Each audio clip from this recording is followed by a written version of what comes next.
আজহারুল ইসলাম তাকে অন্যায়ভাবে মিথ্যা অপবাদ দিয়ে ষড়যন্ত্রমূলক মামলা দিয়ে তাকে 14 বছর তার উপর জুলুম করা হয়েছে। এই রাষ্ট্রকে, এই দেশকে, এই যে মাজার ইসলাম সহ প্রত্যেক নাগরিকদের কাছে ক্ষমা চাইতে হবে, তাদেরকে তাদের ক্ষতিপূরণ দিতে হবে। সংগ্রামে উপস্থিতি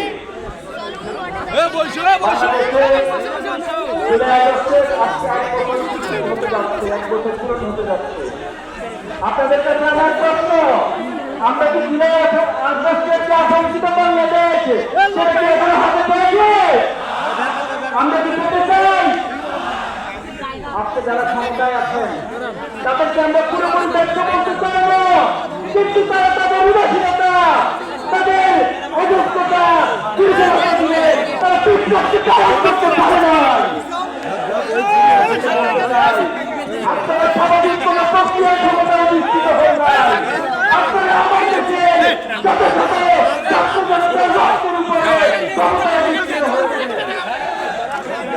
এই জন্য আপনাদেরকে বিপ্লবের চেতনা ধারণ করে অবিলম্বে আমি খুনিদের সকল গণহত্যার বিচার সম্পন্ন করতে হবে। 1 বছর পর এখনো পর্যন্ত জুলাইয়ের ঘোষণাপত্র দিতে পারেন নাই, একটা বড় রাষ্ট্রটা এই সরকারের আর কিছুই হতে পারে না।